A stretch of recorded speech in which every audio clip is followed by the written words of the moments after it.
El primer orador de este segmento es el doctor Ismael Herrera Redilla, que es uno de los decanos del Instituto de Geofísica, y nos va a presentar una charla sobre remembranzas del Servicio Mareográfico Nacional. Muy bien, pues en primer lugar quisiera agradecer al doctor Valdés la invitación a platicar sobre algunos de los recuerdos que tengo como por mi participación dentro del instituto, que es desde hace muchos años. Y dicho esto, pues pasaré a platicar sobre algunas de la forma en que, en primer lugar, la forma en que entré en contacto con el instituto. Yo creo que hablar del servicio mareográfico para situar las condiciones, etcétera, conviene empezar por hablar un poco sobre el instituto mismo, ¿no? Y voy a hacer esta plática también, pues está muy alrededor de mi propia experiencia dentro del instituto. Yo llegué a la universidad, inicialmente a la Escuela Nacional de Ciencias Químicas, y ahí estuve de 1949 a 1953, y en 1953 descubrí que había la Facultad de Ciencias, que existía la Facultad de Ciencias dentro de la universidad. Entonces, eso motivó realmente un cambio en mi actividad, y bueno, es lo que era la Escuela Nacional de Ciencias Químicas. La Escuela Nacional de Ciencias Químicas estaba en el pueblo de Tacuba, y esta es la puerta de la escuela en esa época. Al llegar a la Facultad de Ciencias, hay una serie de circunstancias,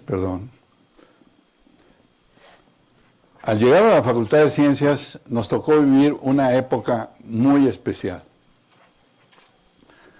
En primer lugar, la facultad era un lugar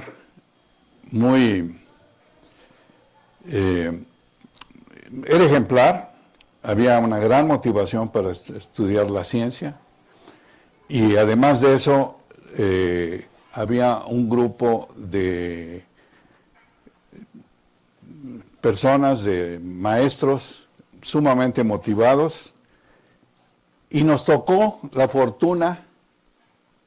En los primeros días estudiamos en la entonces Escuela Nacional de Ingenieros, en el Palacio de Minería, y nos tocó muy poco después, unos días después, de hecho estuvimos como un mes, y nos tocó la fortuna de inaugurar la ciudad universitaria.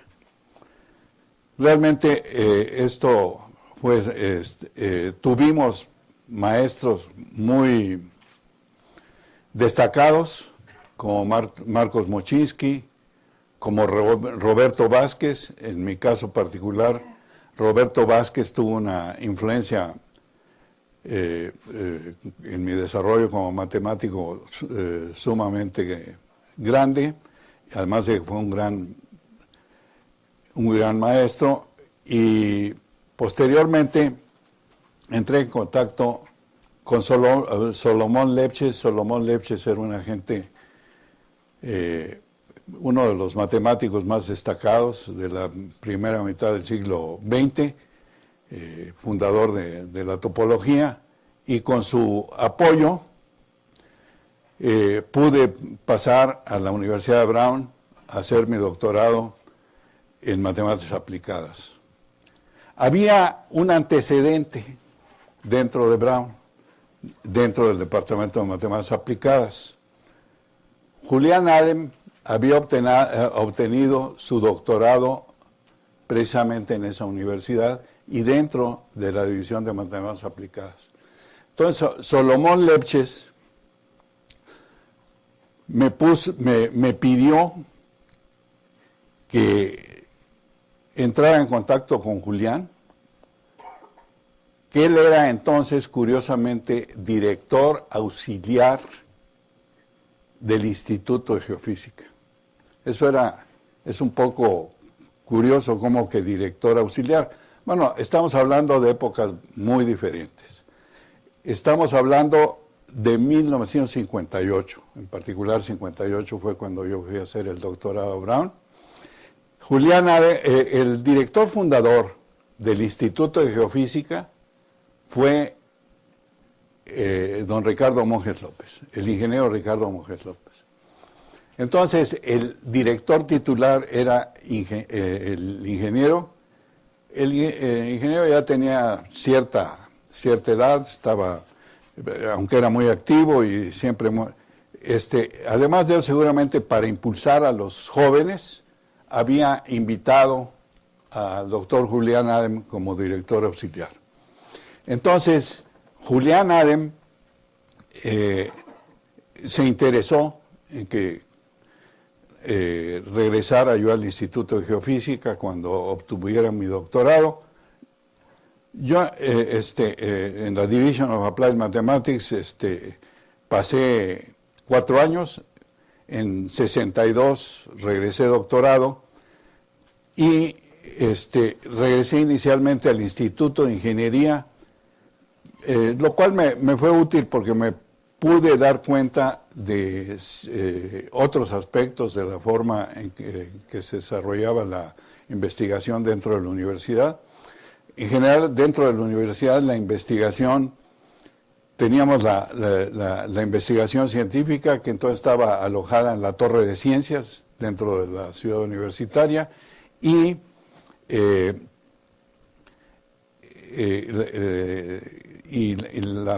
el Instituto de Ingeniería pues trabajaba en contacto con muchos de los problemas de interés nacional. Entonces, en el Instituto de Ingeniería estuve el primer año, pero de hecho apenas iba a terminar el primer año, cuando el doctor Julián Adem me propuso para que quedara yo como director del Instituto de Geofísica, lo cual acepté, y entonces así fue como fui director del Instituto de Geofísica en 1963. En mi caso, yo fui nombrado, de hecho he sido nombrado 3 veces por Junta de Gobierno, lo cual es también anómalo aparentemente. En realidad, en 1963 fui nombrado por 1 año, entonces se permitía a los directores tomar año sabático. El doctor Julián Adem tomó su sabático durante el año de 63 y me tocó, debido a eso, vivir una serie de cosas muy relacionadas, por cierto, con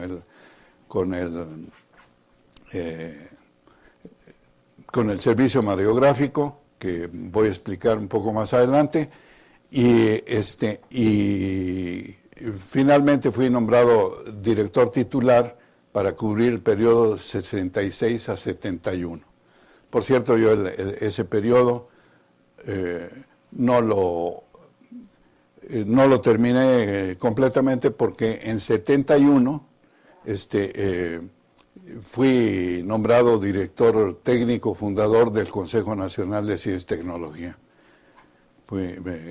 Como presidente de la Academia Mexicana de Ciencias, planteamos la creación con CONACYT. Fui también en ese tiempo vocal del Instituto Nacional de la Investigación Científica, que lo formábamos 10 vocales, y desde ahí lanzamos el proyecto para la creación del Consejo Nacional de Ciencia y Tecnología. De las personas que colaboraron en esa época está el doctor, el ingeniero Rodolfo del Arenal, y por eso puse aquí en el Palacio de Minería, es el Palacio de Minería. El primer grupo que yo tuve de nivel profesional fue antes de irme a hacer el doctorado. Rodolfo del Arenal fue uno de los alumnos de ese grupo. Por cierto, el otro, sea como sea, cuando yo era director en 63, el Instituto de Ciencia Aplicada, que se alojaba en lo que es hoy el IMAS, este Instituto de Ciencia Aplicada fue un instituto que estableció la universidad en colaboración con la UNESCO. Estamos hablando de una época muy diferente, en que apenas era incipiente el desarrollo. De hecho, se estaba iniciando el desarrollo científico en México, y este instituto se tomó la decisión de que desaparecía el instituto, precisamente en el 63, y se incorporó el personal al Instituto de Geofísica. De allí llegaron personas, pues muchas de ellas que han jugado un papel importante, tales como Ignacio Galindo, Jesús Martínez Guerrero, Humberto Bravo, Armando Báez Pedrajo, y bueno, en particular el ingeniero del Arenal, quien por cierto fue el secretario académico durante la época en que yo estuve de director del instituto en el primer periodo.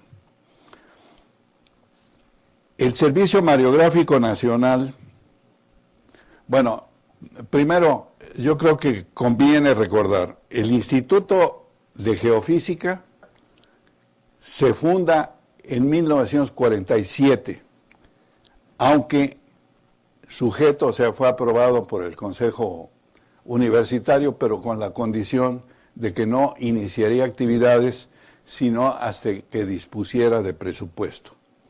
Y bueno, como todos sabemos, digo todos, me refiero a todos los miembros del Instituto de Geofísica, ese presupuesto se logró hasta febrero de 49. Entonces, inicia sus actividades en 1949, el ingeniero Ricardo Monjes López, quien por cierto, el ingeniero Ricardo Monjes López jugó un papel muy importante en la ciencia en México, fue un gran promotor y organizador, tuvo tremenda influencia. Desde luego él fue director del Instituto de Geología, pero un hecho que no es muy conocido es que él fue el director fundador de la Facultad de Ciencias. Siendo director del Instituto de Geología, promovió la creación del Instituto de Geofísica. Él ya se había percatado de la gran importancia de hacer una actividad pues basada más en la física y en las ciencias duras, digamos, para el progreso de las ciencias de la Tierra, y entonces promovió la creación del Instituto de Geofísica. Al iniciar actividades en el 49, él entonces es el director fundador del instituto. El servicio mareográfico, un hecho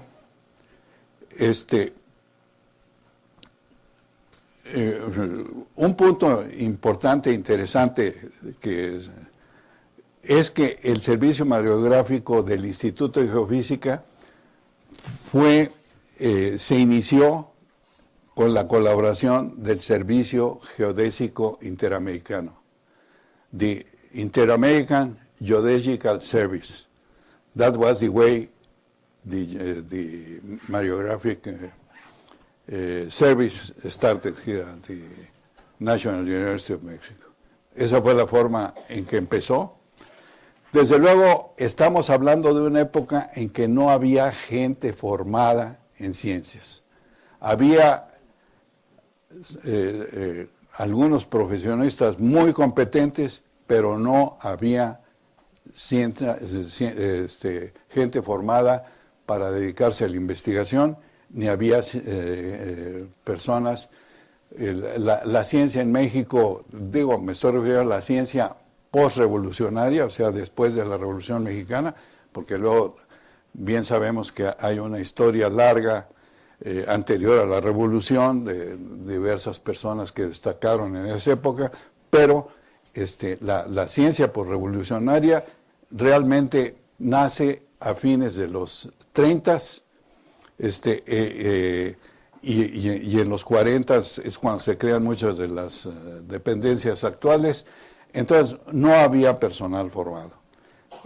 A mí me tocó, por ejemplo, hacer el estudio para que sirvió de base para la creación del Consejo Nacional de Ciencia y Tecnología.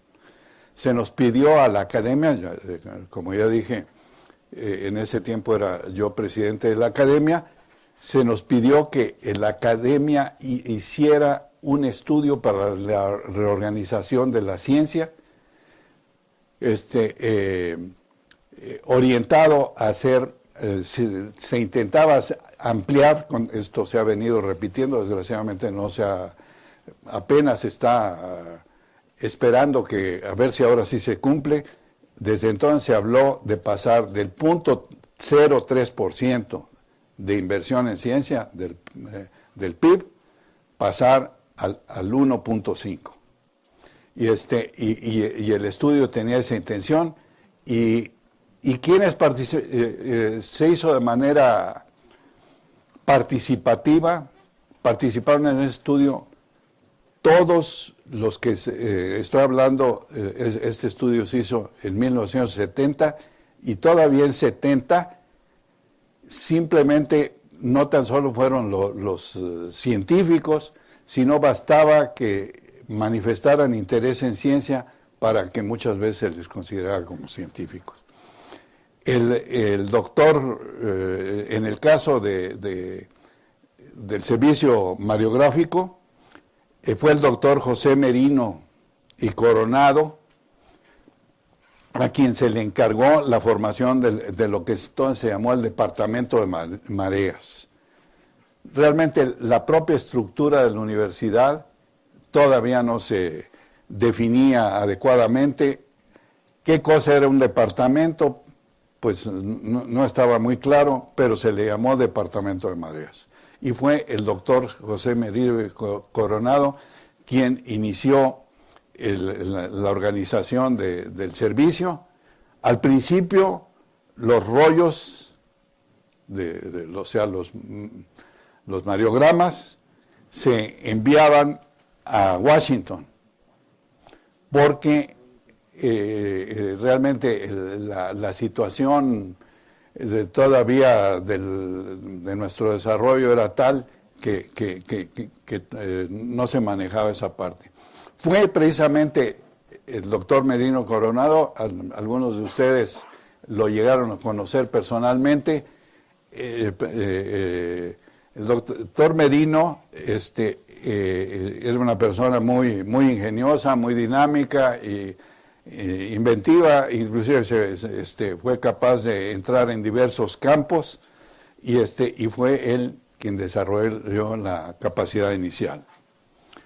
Posteriormente, el doctor Gordon Groves, que probablemente algunos hayan oído hablar, de hecho él estuvo en la Universidad de Hawái, y tengo entendido que continúa allá, inició el pronóstico de mareas, porque mucho tiempo, si bien ya teníamos los rollos y la capacidad de interpretarlos, etcétera, o de leerlos, sin embargo, todavía no se tenía la capacidad para hacer los pronósticos.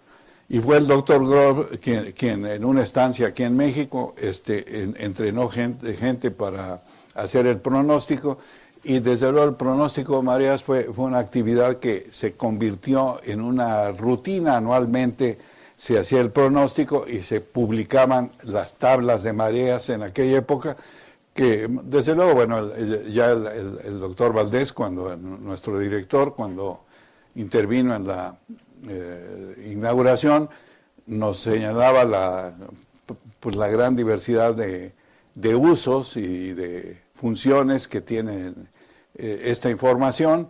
Desde luego, se mencionaba, por ejemplo, para fines pesqueros. Como detalle, sí, nosotros mismos en algunas ocasiones usamos eso para fines de pesca. En particular, tenía amigos y grupos. Un hermano mío era bastante aficionado a la pesca y recuerdo que le eran de bastante utilidad. Por otra parte, establecimos relaciones con la Secretaría Marina, en particular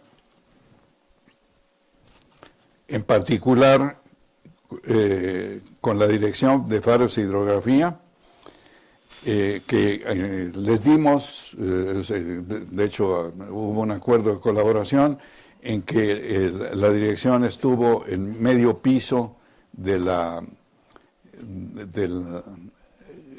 edificio que le llamaban anexo y como dije es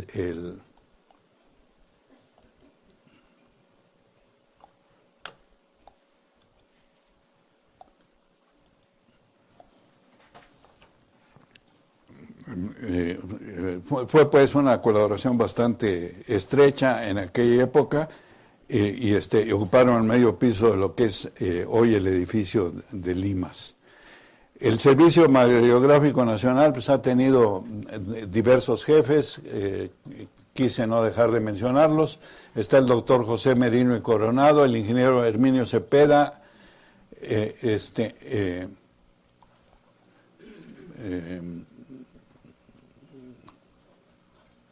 sí.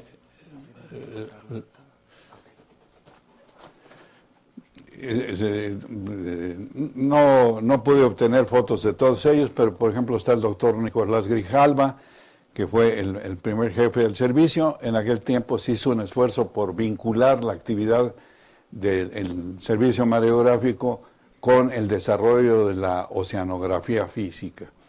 El doctor Grijalva pues, fue el primer doctor en oceanografía física que hasta donde yo sé hubo en México y posteriormente fue el director fundador del CICESE.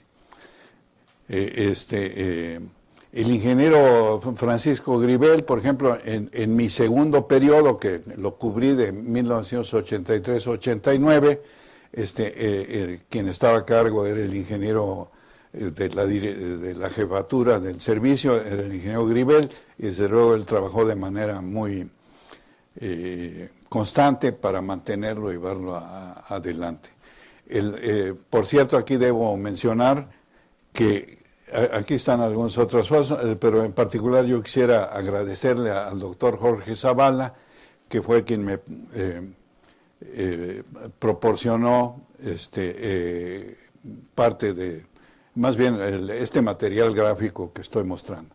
Desde luego las estaciones pues se pusieron en diferentes partes, era realmente, como ustedes ven, pues todavía bastante rudimentaria la forma en que estaban establecidas, pero ciertamente han tenido un funcionamiento continuo desde entonces, que lo cual, como ya se mencionó antes, ha sido muy meritorio, y bueno, aquí están algunas de las imágenes con que se cuenta, ¿no?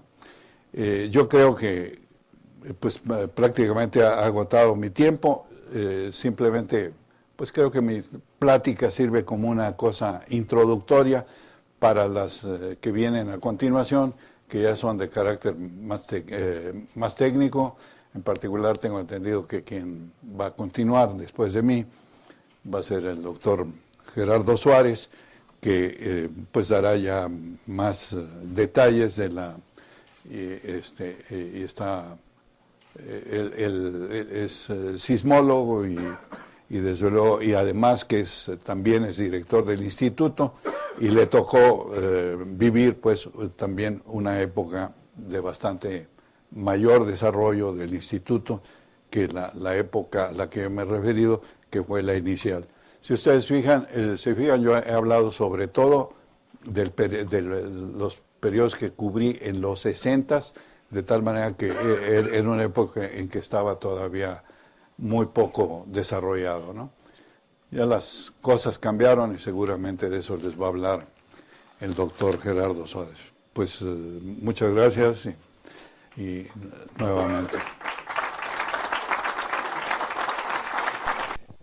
Quiero primero que nada agradecer al doctor Valdés, al director del instituto, y al doctor Zavala, el jefe del servicio, por esta invitación para hablar el día de hoy en esta importante celebración.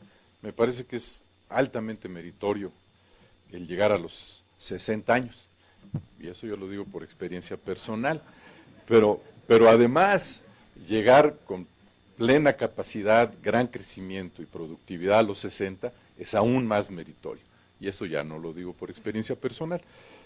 Pero lo que quisiera yo darles hoy es una visión muy rápida en estos próximos minutos, yéndome más atrás de lo que el doctor Herrera mencionó. Yo me voy un poco más atrás de los 60s, a ver algunos tsunamis históricos mexicanos. En particular voy a hacer énfasis sobre 3 de ellos, muy diferentes entre sí, que nos dejan algunas lecciones sobre el tipo de tsunamis que hemos tenido en México, y como ustedes bien saben, que todos ustedes son investigadores en ciencias de la Tierra, lo que vemos en el pasado ciertamente se repetirá en el futuro. O sea, sabemos que la costa de México, esta figura de Vladimir y de Pacheco, que creo que todos hemos usado, todas las pláticas de sismología de este instituto, verán ustedes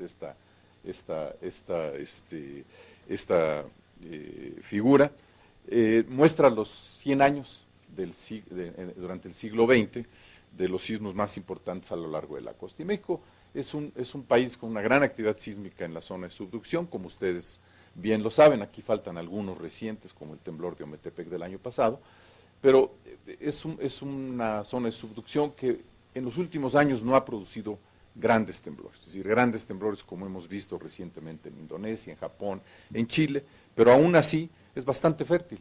Ocurren temblores, y la estadística es más o menos una magnitud mayor de 7 cada 3 años aproximadamente. Sin embargo, como país, creo que podemos decir que en los últimos años hemos tenido la suerte de no padecer grandes tsunamis en México.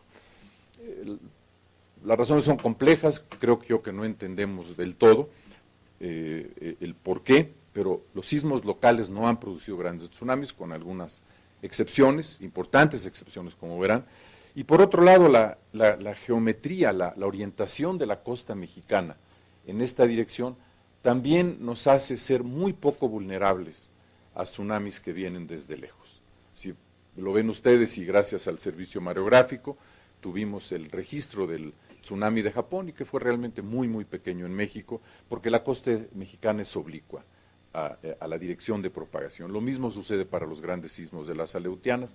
Realmente la zona que representa para nosotros un mayor peligro de tsunamis lejanos es la costa de Colombia, Ecuador. Entonces, en ese sentido, la verdad, hemos tenido esa bendición de la naturaleza. ¿Cuáles son las fuentes que podemos utilizar para entender los tsunamis que han ocurrido en el pasado? Pues por un lado, lo más yendo de atrás hacia adelante, pues tenemos el registro geológico. Podemos hacer excavaciones, podemos hacer perforaciones, y les voy a mostrar un poquito más tarde, tratar de encontrar evidencia de tsunamis en el pasado. Tenemos también reportes históricos, reportes de viajeros, crónicas, informes gubernamentales, que han sido importantes en tratar de entender algunos de los tsunamis más importantes en el pasado. Hay visitas post facto, que hacen una medición del área de inundación, tanto de la altura como del área de la zona. Por ejemplo, es el caso de 1985, donde ocurrió un tsunami de aproximadamente unos 5 metros, bastante local, no fue un gran tsunami tampoco, a pesar de que era un sismo muy grande, pero lamentablemente en esa zona, en aquel tiempo no había mareógrafos del servicio y lo que se hizo fue, por diversos investigadores, este estudio post facto, y se entendió un poco más el fenómeno. Y finalmente, lo más adecuado y lo más recomendable es una densidad importante de estaciones mareográficas que nos permitan hacer mediciones tanto de tsunamis, ya que estoy hablando de tsunamis en particular, tsunamis locales, generados localmente, y tsunamis que vienen de distancia. Hay una dificultad en México inherente a este tipo de estudios. Este es el mundo de noche, que seguramente lo habrán visto. Yo lo utilizo porque muestra que a lo largo de la costa la población sigue siendo sumamente baja en México. Y esto, cuando tratamos de ver el registro histórico, inclusive durante los primeros años del siglo XX, nos encontramos con esta dificultad.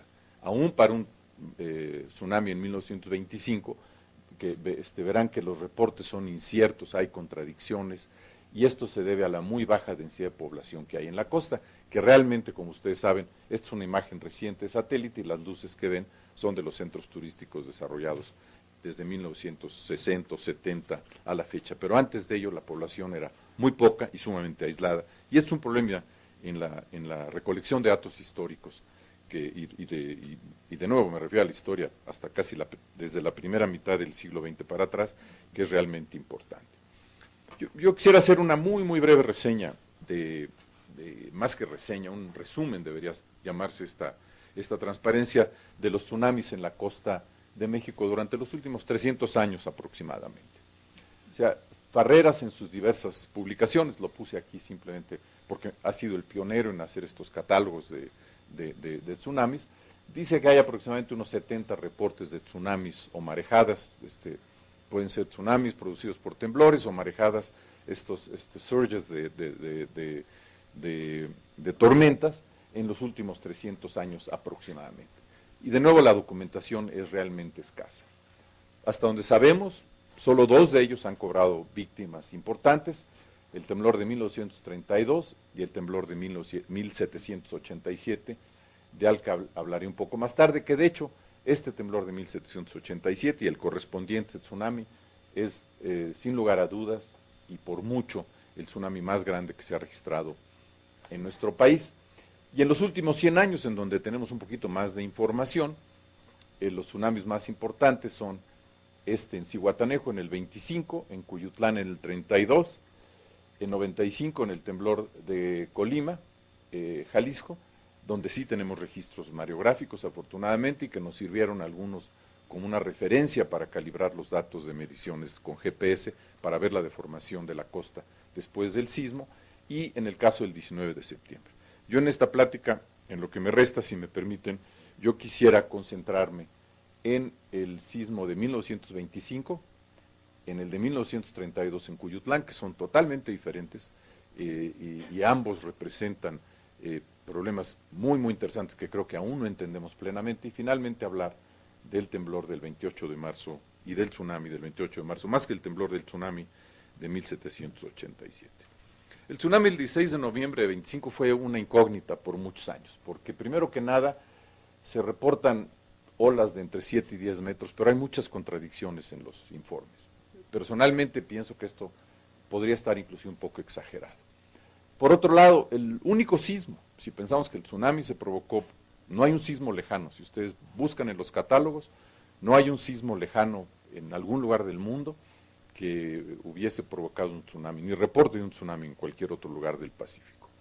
Pero localmente, el único temblor muy cercano a la fecha en que se reporta el tsunami ocurrió a 600 kilómetros de distancia. Este temblor, de hecho, ocurrió en Jalisco, al noroeste de Zihuatanejo, en donde se reportó este tsunami, y hace muy difícil pensar, por 2 razones, que haya sido la causa del tsunami. Primero, porque no haya producido efectos en otros lugares de la costa de Jalisco que estaban también poblados en ese momento, y haya llegado a Zihuatanejo, así como con una directividad muy peculiar.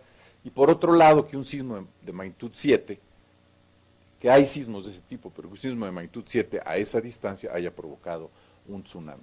Pero Singh y sus colaboradores descubrieron, revisando los registros periodísticos, que hay una diferencia de 36 horas entre la ocurrencia de este sismo de magnitud 7 y el tsunami, lo cual nos lleva a la conclusión de que no hay una relación directa entre este sismo en 1925 y el tsunami.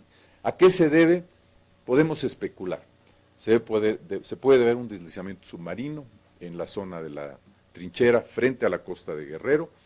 A lo mejor, inclusive podríamos especular aún más y decir, se debió a un deslizamiento provocado horas después por el sismo, por la vibración inducida por el sismo, podría ser, o podría ser una marejada, un surge de un fenómeno meteorológico en la zona.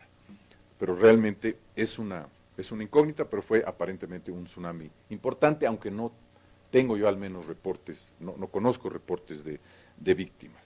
Y este es uno de los ejemplos que les digo, un tanto, que nos deja muchas incógnitas, un tanto misterioso, de tsunamis en México. El segundo que quisiera yo tocar con ustedes es el tsunami de Cuyutlán. Este es el más conocido de todos. Cuando el doctor Valdés me llamó, me dijo, ¿vas a hablar del tsunami de Cuyutlán? Sí, ciertamente, ¿no? Porque es el que todos creo que nosotros conocemos, pero que también, van a ver ustedes, es un tanto paradójico, ¿no? Por un lado, el tsunami de Cuyutlán, hace unos momentos dije que no esperábamos un gran tsunami de un sismo de magnitud 7, bueno, pues este fue 6.9 y produjo un tsunami bastante importante. Entonces, primero que nada, es una réplica de un temblor mucho más grande, el temblor de 1932, el temblor de Jalisco del 3 de junio, que muchos de ustedes ciertamente conocen, que fue mucho más grande, fue magnitud 8.1, pero este no produjo un tsunami importante, el que lo produjo fue su réplica. ¿Por qué? ¿Por qué el gran temblor no produce un tsunami importante y su réplica unos días después produce, unas 3 semanas después produce este tsunami? Los reportes de olas son un poco más creíbles en este caso y se reportan olas localmente en la zona de Cuyutlán de entre 9 y 10 muertes, de 10 metros de altura, y este sí es el caso que tenemos en donde hay un alto número de muertes, probablemente el único tsunami en México, y también el número es incierto, ustedes van a leer en diferentes referencias entre 50 y 100, me parece que el número más creíble es porque como en el caso, lo vemos recientemente en Japón, había muchísima gente desaparecida que se supuso era gente que había perecido en el tsunami, pero simplemente había huido, como no tenían casa, estaban albergados en otros sitios con familiares o lo que sea, y posteriormente regresaron. Y creo que es el mismo caso aquí, pero con casi 70 heridos. Y recientemente Ocal y Borrero lo estudiaron con detalle y lo reportan como un tsunami earthquake. Los temblores tsunami, el término en inglés es un poquito más directo, son sismos relativamente pequeños que producen un tsunami anómalamente grande para su magnitud. Y hay muchos ejemplos de estos. En Nicaragua hay un ejemplo, en Japón hay varios ejemplos de ello, y en México tenemos este ejemplo. ¿Cuáles son las razones que ellos aducen? Y les pido una disculpa, tenía algunas figuras, tanto fotos de Cuyutlán de la época como de Ocal, pero en el paso de Mac a la PC murieron. Entonces, lo dejo en palabras, pero primero que nada, ¿por qué está calificado como un tsunami earthquake? ¿Y por qué entendemos ahora, con base en el trabajo de Ocal y Borrero, que es un sismo con esta particularidad de ser un sismo de magnitud relativamente pequeña que produce un gran tsunami? Primero que nada, la localización epicentral parece ser un poco más somera. Si recuerdan de la figura de Pacheco y Vladimir Kostoglodov, los sismos en México casi todos están, las zonas de ruptura están a lo largo de la costa. Este es un poco más hacia costa afuera, es decir, que está más cerca de la trinchera, un poco más arriba, más superficial a la zona de contacto. Y una observación interesante que hacen Ocal y Borrero es que el momento sísmico, caray, aquí me equivoqué, pero es sísmico, no sísmica. El momento sísmico, que es una medición mucho más precisa del tamaño de un temblor, de lo que lo es la magnitud, aumenta en función del tiempo, ¿sí? Si nosotros calculamos el momento el tamaño del sismo en diferentes momentos, vamos viendo que va creciendo. Y esto, además de una deficiencia de ondas, de energía a periodo largo, con respecto a ondas de periodo más corto, nos muestra que es una ruptura relativamente lenta en la parte más superficial de la trinchera, que es más débil, mecánicamente hablando, y siendo más superficial probablemente produjo una mayor deformación del piso oceánico, y esta deformación fue la causa del tsunami. Y esto recuerda un poco lo que pasó con el sismo de Japón de hace un par de años. O sea, el sismo de Japón de hace un par de años es toda proporción guardada entre el tamaño de este temblor en Japón y el temblor de Cuyutlán. También ocurrió en la parte muy superficial de la zona de subducción. Esta es la trinchera, esta línea roja que apenas ven aquí, es una de las primeras imágenes que sacó el Servicio Geológico Americano sobre el área de ruptura, y ven ustedes que aquí no están dibujados, pero si dibujáramos aquí los sismos previos a este temblor de Japón del 2011, los que ocurrieron en la costa de Japón, verían que las áreas de ruptura estarían todas por aquí, y este ocurrió hacia arriba, ¿sí? Hacia arriba de la zona de subducción, y rompió una zona muy importante con un deslizamiento enorme.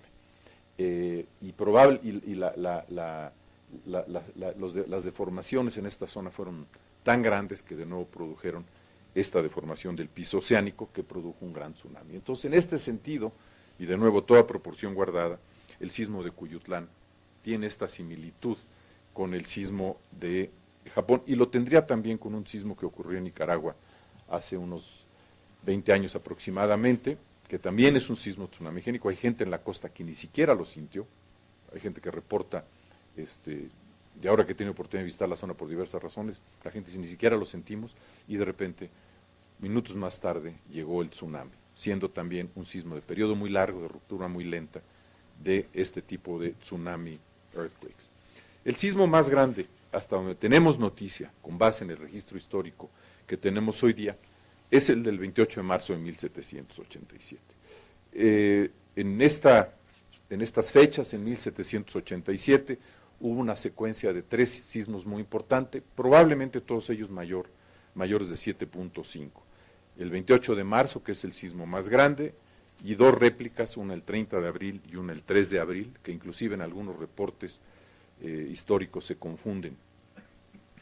El evento principal, que es el 28 de marzo, produjo este enorme tsunami, y este tsunami tuvo una zona de inundación que cubrió parte de la costa de Oaxaca y aparentemente llegó hasta Tehuantepec, en un área de unos 450 kilómetros de largo.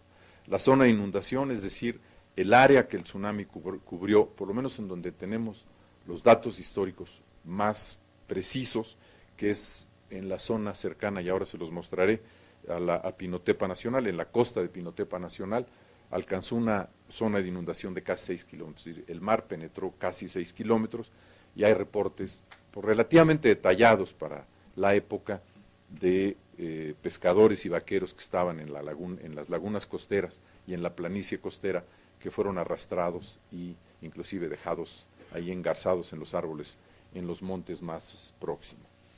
Y es un sismo que debe ser muy grande, suponemos que es muy grande por la longitud de la ruptura y por también la forma en que fue sentido, la intensidad. No podemos medir la magnitud, evidentemente, pero por la intensidad, que, como vamos a ver rápidamente, fue mucho más fuerte en la ciudad de Oaxaca que cualquiera de los sismos más recientes que ha habido en la costa. Esta es la zona, esta es la bahía de Alotengo, en donde se reporta que había pescadores, y lo que alcanzan a ver ustedes aquí, esta que se ve aquí, es la planicie costera de esta zona inmediatamente al sur de Pinotepa Nacional, y por lo tanto, si lo piensan, no es muy difícil, y si han estado allí, ustedes, y en algunas de estas otras planicies costeras, en la zona costera de Oaxaca, Guerrero, desde Guerrero, Oaxaca, Chiapas, sabrán ustedes que en estas enormes y con muy poco relieve topográfico, planicies costeras, un tsunami importante pudo haber penetrado los 6 kilómetros de los que se habla. En el registro geológico, como les mencionaba yo antes, podemos regresar y tratar de encontrar evidencia del tsunami. ¿Evidencia en qué sentido? Bueno, todas las imágenes que no quise repetir, que han visto ustedes de Japón, de estas aguas turbias que invaden y se retiran y vuelven a invadir dependiendo del tipo de tsunami. En Indonesia fueron varias veces, pues dejan sedimentos, una mezcla de sedimentos terrígenos que recogen y una mezcla de sedimentos marinos que también aportan, y nos dejan una huella, nos dejan una capa, que lamentablemente en el caso de las zonas costeras mexicanas, por ser manglares, los manglares retrabajan mucho los suelos y son difíciles de conservar. Pero esta es una imagen que me prestó María Teresa Ramírez en un proyecto en el que colaboramos varios miembros del instituto, y ustedes alcanzan a ver aquí ven ustedes una de desarrollo de suelos más o menos normal y varias capas, y una de ellas corresponde, esta más grande, y aparentemente las primeras fechas que se tienen son correspondientes a este tsunami de Cuyutlán. Y en el caso de los depósitos de Oaxaca, esta fue la primera que se encontró. Ven ustedes aquí un cambio, que es un tanto más arenoso al suelo orgánico que se ve en el resto de esta trinchera, y hay algunos ejemplos más que también las primeras fechas nos indican que es probable que se deba al sismo de 1787. Esta última muestra está tomada en una zona que está más o menos por aquí, y ahora pues el reto es tratar de ir un poco más hacia el sureste, a lo largo de lo que parece ser la zona de ruptura, y a lo largo de lo que parece ser la zona de ruptura, y ver si podemos estimar la extensión un poco mejor. Mi tiempo se está agotando y yo quisiera simplemente mostrarles de manera muy breve la extensión que suponemos tuvo el tsunami de 1787 a lo largo de la costa. Esta es la laguna de Alotengo, Pochutla, y inclusive en Tehuantepec se reporta que el mar se retira hasta una legua, que son 4 kilómetros, y regresa violentamente. Y en Acapulco, que también era de los pocos sitios poblados en aquella época, se reporta que hubo seiches, es decir, que el mar estuvo agitado para arriba y para abajo, dicen ellos, rebosando el muelle casi 24 horas. Con esto concluyo, y si pudiera tomarme medio minuto, señor director, para hacer una reflexión personal sobre el Servicio Mareográfico Nacional. Yo también, como decía Ismael, pues tuve la experiencia como director, y los servicios en general son un organismo muy importante para el país, pero en una universidad siempre presentan dificultades. Y presentan dificultades por muchas razones: la contratación, el financiamiento, en donde aquí en las universidades la tarea primordial es la educación y la investigación. En México es así, y yo creo que para bien es así, porque por eso tenemos un muy buen servicio mareográfico y un muy buen servicio sismológico. Honradamente, no sé qué sería de otra manera. Sin embargo, creo que también es importante, en esta modernización que yo aplaudo y felicito al doctor Zavala y al doctor Valdés, esta modernización, el que se busque este contacto más íntimo y este enlace por medio de comisiones científicas o los mecanismos que se quieran con la investigación científica, y no se quede simplemente en un servicio que reporta. Yo creo que el mareográfico está dando ese paso, y me parece que eso es altamente encomiable, y de nuevo pues les felicito y les agradezco esta invitación. Muchísimas gracias.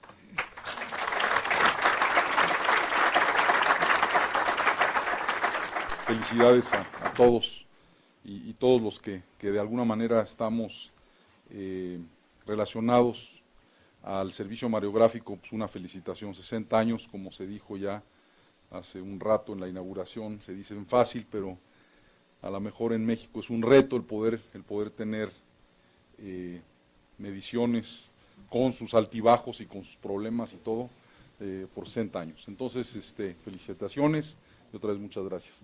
Voy a platicarles un poco sobre cómo hemos contribuido en el CICESE a las mediciones del mar en México. Y aquí voy a hacer un poco de historia, voy a ir algo rápido. Esto me lo pasaron recientemente Modesto Ortiz, quien por cierto le agradezco que me pasó mucho de esta información. Yo le di algunos retoques, pero él favor de recopilar cosas y hacerme un bosquejo. Este es del Instituto de Geofísica, el noticiario, y aquí hablan de un proyecto, esto es en algún lugar, dice, sí, dice, de ahí de la zona norte del Golfo de California, donde algunos de ustedes sí han estado, pues el rango de marea es muy grande. 6 horas después, pues no hay mar, ¿no? Donde uno estaba nadando, ya no hay mar. Entonces, el proyecto CICESE, ya se mencionó al doctor Nicolás Grijalva, nació en el año 69 de manera extraoficial, y otros, ¿no? Aquí no menciono, porque no es el tema, pero Nicolás Grijalva fue pues, artífice porque se lo planteó al entonces presidente Luis Echeverría. Y la estrategia para crear el CICESE fue empezar con un proyecto de investigación que el CONACYT financiaría al Instituto de Geofísica de la UNAM. O sea, el origen del CICESE es el Instituto de Geofísica de la UNAM, con dinero del CONACYT y del Instituto de Geofísica también, seguramente. El proyecto fue aprobado hasta 27 de julio del 72 y CICESE nace oficialmente el 18 de septiembre del 73. Estamos cumpliendo nosotros 40 años en CICESE este año. Como parte del proyecto, como parte de ese proyecto del Instituto de Geofísica, de la creación del CICESE, el Instituto de Geofísica encomendó al CICESE la operación de algunas estaciones mareográficas que ya operaban en la península de Baja California.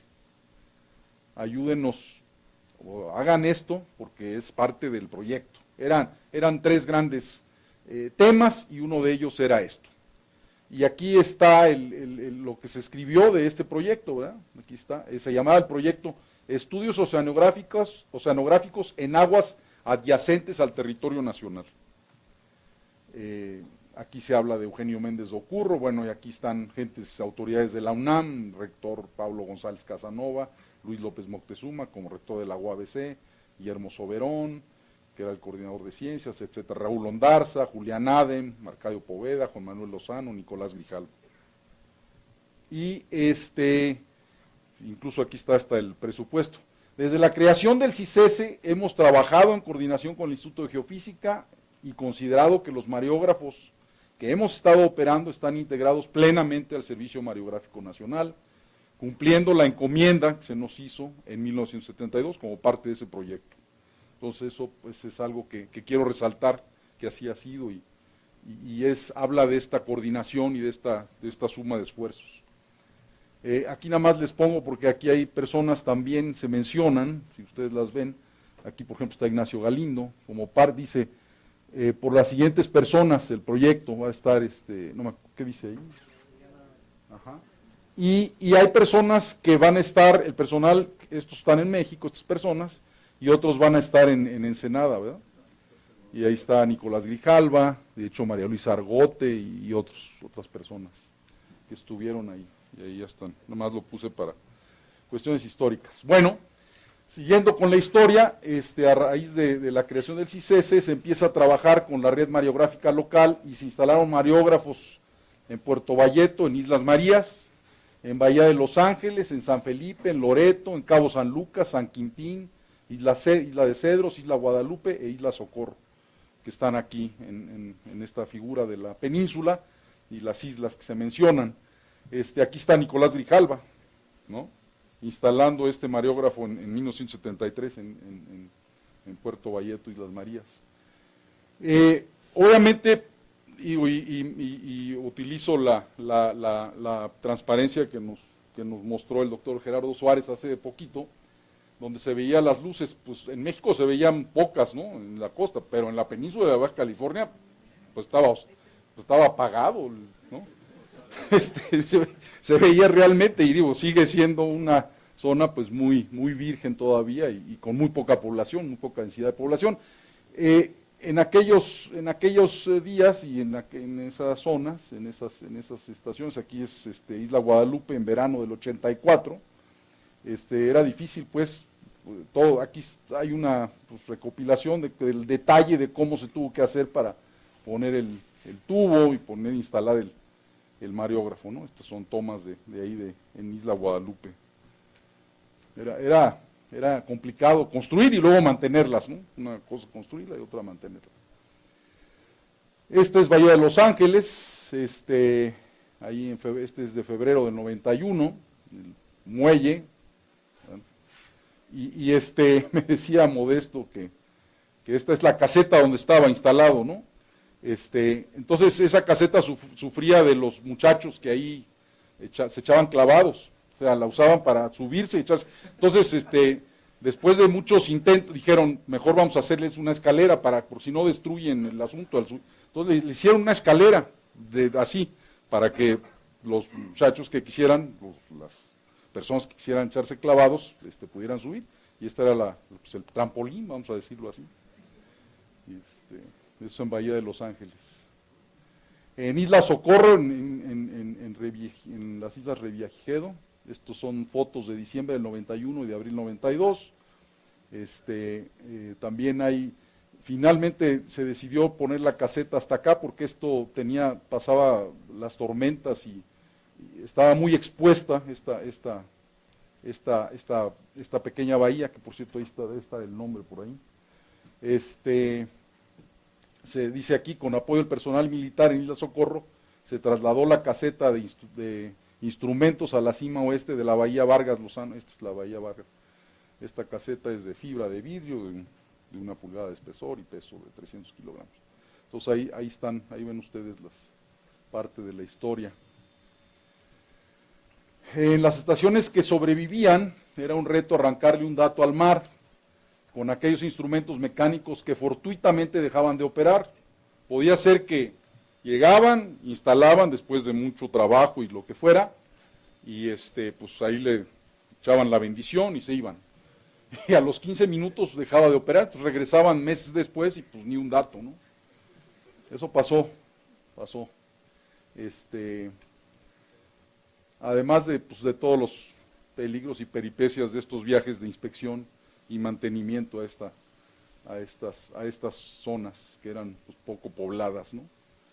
Y pues digo, muy poco apoyo. Con el tiempo pasamos de mariógrafos puramente analógicos a los que perforaban en cinta de papel y luego a los electrónicos con comunicación satelital. Aquí ya es un ejemplo de algo mejor puesto, ya es una cosa pues mucho más sólida, ¿no? Este es en Cabo San Lucas. Y esta, según me dicen, no me consta, pero supongo que es cierto, primera estación mariográfica en México transmitiendo vía satélite, la primera, que está haciéndolo desde septiembre de 1991. Y ahí sigue, esa, la de Cabo San Lucas. Entonces, bueno, pues estos son, estamos avanzando en el tiempo.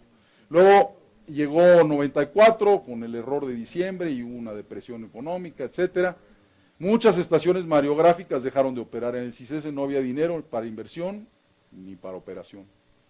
Entonces, con algunos proyectos que se tuvieron con CEMAR, uno en 1998 y otro con el IMT de la Secretaría del Instituto Mexicano del Transporte, de la Secretaría de Comunicaciones y Transportes, en 2007 lograron destinar recursos para poner en marcha la reconstrucción de la Red Mariográfica Nacional. El CICESE impartió a personas de la CEMAR y del IMT, de la SCT, cursos de capacitación, y aquí vienen algunas de estas, con el nombre que aquí tenía, de la CEMAR, Red Mariográfica Institucional, y luego algunas otras estaciones del Instituto Mexicano del Transporte. Entonces, con estos apoyos, bueno, pues se lograba mantener algo, aun cuando, hay que decirlo, algunas de estas pues no son muy... no sé ahorita el estado, pero no sé si están completamente integradas al servicio, algunas sí, otras no. Pero bueno. Hoy día la oferta tecnológica ha sobrepasado a la demanda y podemos encontrar mariógrafos sin partes móviles operando en tiempo real, vía internet, lo que facilita la operación para ofrecer pues, una gama más amplia de servicios mariográficos y, como bien decía Gerardo, y estoy 100% de acuerdo, para hacer investigación, ¿verdad? La investigación científica, desarrollo tecnológico y formación de recursos humanos. Por supuesto, pues, proyectos también de vinculación. Este es un ejemplo de cómo, de un instrumento, cómo transmite vía satélite, etcétera. Ya lo habíamos visto aquí, hay un ejemplo de una detección del tsunami en el Sausal, esto fue en mayo del 2006, un tsunami que fue del 2006, que como ven, pues no ofreció ningún problema para la población. Esto también hubo un de observatorio de nivel del mar de alta frecuencia con un proyecto con Japón, una agencia que no es la JICA, nada más que no recuerdo, lo único que es japonés. Y ahí hubo apoyo en 2004 para algunas estaciones y para operación y mantenimiento. Estos son los servicios que ahora se ofrecen en la página del CICESE, cualquiera puede entrar a ellos. Hay pronósticos de mar en línea, hay 2 sitios ahí. Pues los productos ya sabemos, que es otra vez formación de recursos humanos, tesis de licenciatura y de posgrado y publicaciones en diferentes áreas que utilizan estos datos de nivel del mar. Bien, en abril del 2011, y ya voy a terminar primera parte de la plática, se firmó este convenio previo a lo que es el Sistema Nacional de Alerta de Tsunamis. Firmamos un convenio con Secretaría de Gobernación y la Senapred. Aquí está el que era secretario de Gobernación, que falleció, el gobernador Osuna, su servidor, el comandante de la región naval, segunda región naval, y el presidente municipal de Ensenada. En tiempos de bonanza, decimos ahora que nos enfrentamos a un problema de coordinación. Hay hasta 6 y en algunos casos más de 6 mareógrafos operando en un mismo puerto. Y aquí está una gráfica que tiene que ver con el inventario que se hizo a raíz del CAT, del Centro de Alerta de Tsunamis, con la Red Mareográfica Nacional, para saber cuáles operan, quiénes la operan, etcétera.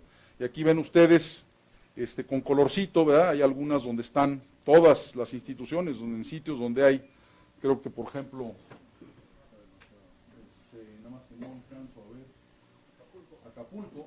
Acapulco, están creo que 3, y en otras, esta, ¿verdad? No, 4, CEMAR, Secretaría de Marina, Instituto Mexicano del Transporte, la UNAM y el CICESE. Y en algunas pues nada más están 2 instituciones, o en algunas una, ¿no? Por ejemplo aquí, esta es del Instituto Mexicano del Transporte, Chetumal, y así. Pues del CICESE se ve más en esta zona, ¿no? En la zona noroeste.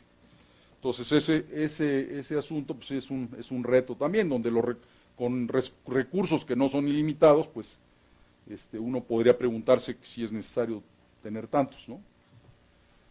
Y un avance en materia de coordinación fue este convenio que recientemente salió en el Diario Oficial, pues hace menos de un mes, de hecho. 17 de enero sale el convenio Secretaría de Gobernación, Secretaría de Marina, Secretaría de Comunicaciones y Transportes, UNAM, CICESE, que involucra a las estaciones mareográficas. Aquí está el objetivo del CICESE, y esto está parte de este convenio de colaboración. Dice, el objetivo del CICESE a corto plazo en el marco de este convenio es promover convenios específicos de colaboración entre las partes para optimizar los recursos públicos, asegurando estaciones mareográficas robustas y redundantes operando en tiempo real. Y también convenios para asegurar la continuidad de las observaciones y el control de la calidad de los datos, que es algo que también es bien importante. Convenios específicos para que tanto las instituciones como el público en general puedan tener acceso irrestricto a tan preciada información, y eso es algo muy importante. Creemos que los datos que se generen o que se mantengan con recursos públicos, pues deben de ser públicos. Y ahora cambio rápidamente, no sé cómo estoy de tiempo. ¿Quién está tomando? 5 minutos.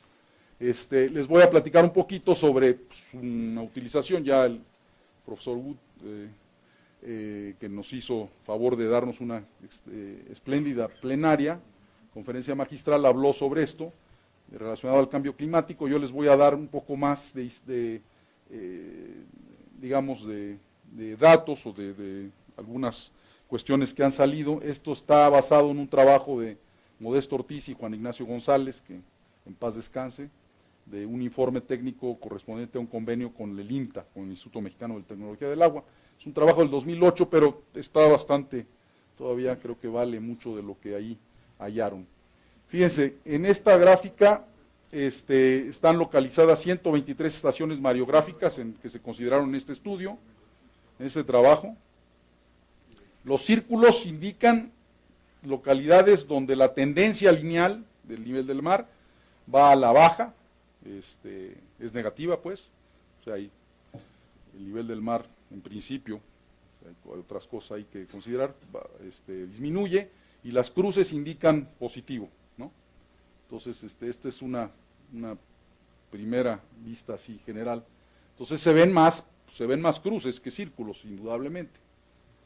Este es en histograma de esas mismas estaciones. Obviamente el cero se ve que está mucho más cargado a la derecha, o sea, más tendencias positivas. Quiere decir, aumento en el nivel del mar. Y bueno, la moda, el que tiene es del orden de 2 milímetros por año.